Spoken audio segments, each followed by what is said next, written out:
Bentley picking an apple. Let's go lay down with my Gab Gab, his daughter. And she'll try to steal it from him, maybe. Picking apples off the tree, eating them.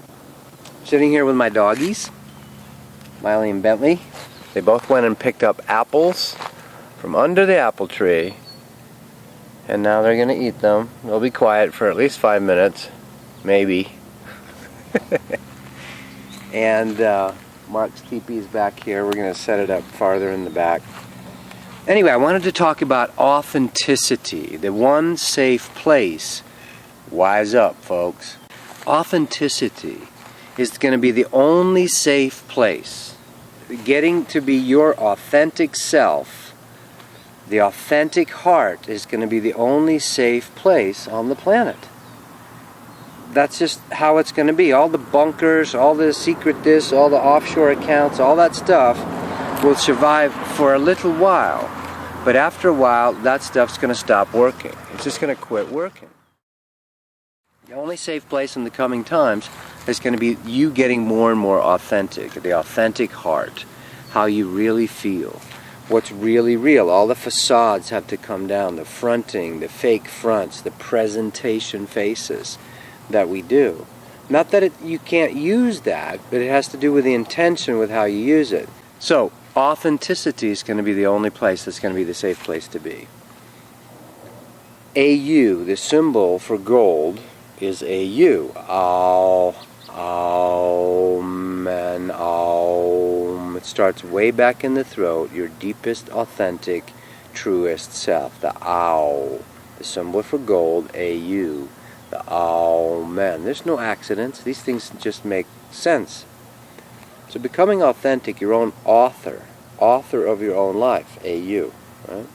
Out of the primordial void, Ow. Right?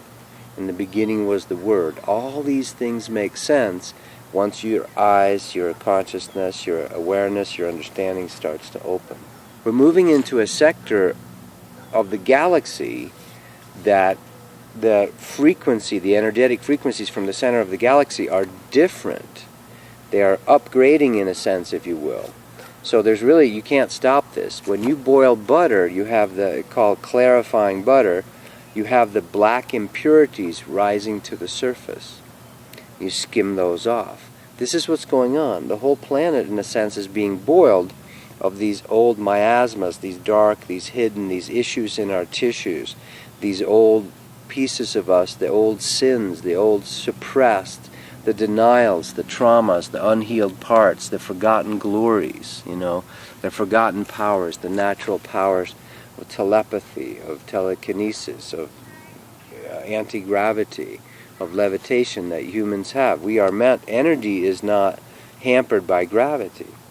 The flames of a fire are rising up. They are anti-gravity flames. We have this same Kundalini Holy Ghost fire in us. We are anti-gravity beings.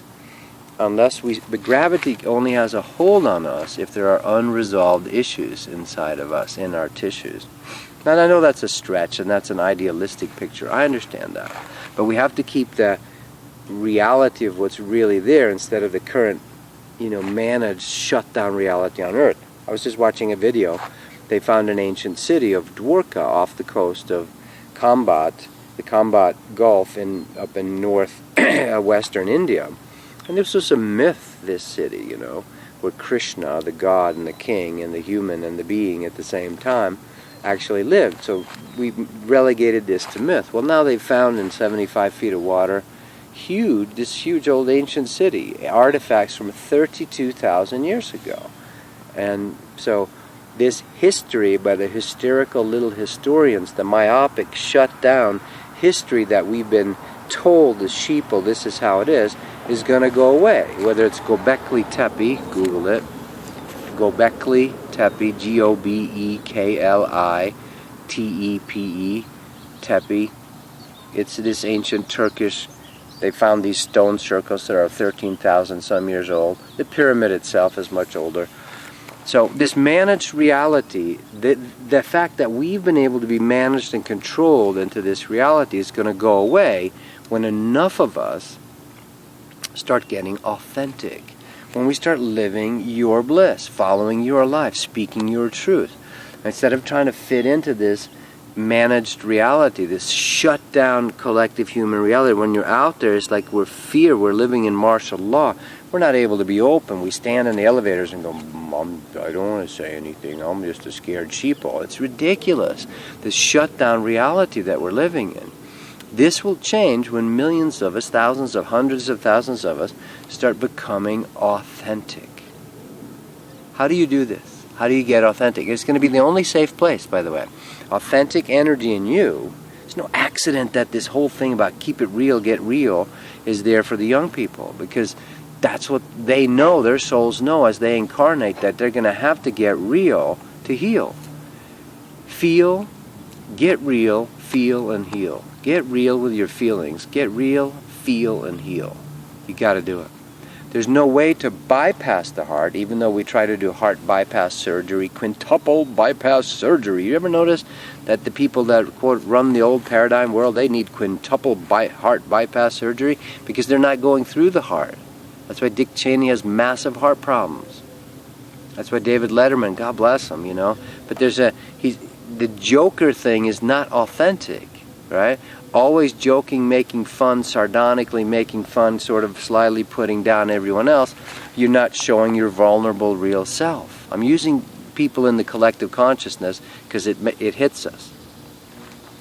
Celebrities. So the only thing that's going to be safe in the days to come, it's going to get more and more important that you get more and more authentic. How do you really feel? How do you really feel? The shit will hit the fan at first. See, when you're inauthentic, your life's inauthentic. You have fake friends, fake people, all right? Because you try to fit into some church or some organization, and then you realize when I don't play by their rules, they start, shunning me. It's like they never knew me. You weren't authentic. So it's really our fault. If you're not authentic, then what do you expect to get? You get a reflection, as within, so without. So start getting real. Some of that's, you're going to be very angry, very hurt, very pissed off at the world. But you're also going to be very blissful, very fun, very enjoying. Both ends of the spectrum. See, this whole push towards sheeple zombieism. Why do you think we're obsessed with zombies as movie thing? Because we all know it's a zombification of humanity going on. So, getting authentic, getting real. Some thunder coming, I love it. The whole rain thing coming in from there. We've been lucky this year, had lots of rain. Doesn't always rain a lot in Sedona. So this authenticity, how do you feel? Well, partner, boyfriend, girlfriend, husband, wife, kids, whatever. I really feel this way. At first it's going to shake the walls of the fake reality that you built around you. The big taboos are going to be, well, I want to be with other people. You're going to have to face yourself. See, it's not about dumping authenticity, truth-telling onto other people. It's not about dumping your shit on other people. The truth-telling is going to make you look in the mirror as well. It's really about you. It's really about your own suppressed subconscious, your own denials. But anyway, so a short little thing here. Authenticity, your own authorship, the gold of your true self, the original Amen. Right? The original, that is the author of the world. On a spiritual physics level, that is the sound of 1,000 waters. That is the vibration, the vibratory Aum that creates literally the physical world. You are going to have to get authentic, or you're going to end up with a more managed reality. Cameras everywhere, microchipped world population, one world government. All that stuff will show up. The more you back yourself into a corner and you don't step up, and speak out and get authentic with who you really are and what you really feel, what do you want on the planet? I want doggies and apples and trees and grass and plum trees and apricot trees and mulberry trees and crabapple trees and gardens. And, that's what I want. I want fun, I want play, I want sexuality, I want fucking, I want laughing cosmically, hysterically about what a ridiculous creation this is in one sense and how beautiful it is from your heart in the next moment. I want what's already been given to us. I don't want, plastic fluorescent lights, horrible microchipped, transhumanist reality. I don't want that. Now, some people may want that. That's their choice. But you've got to say what you want. If you're just a follower and you're not authentically living your life, you're going to get an inauthentic, plastic, transhumanistic, polluted, citified, computer chips installed in your head world. What do you want? Get authentic. Get real. Start asking the universe for it. All right. That's enough for today. Thanks.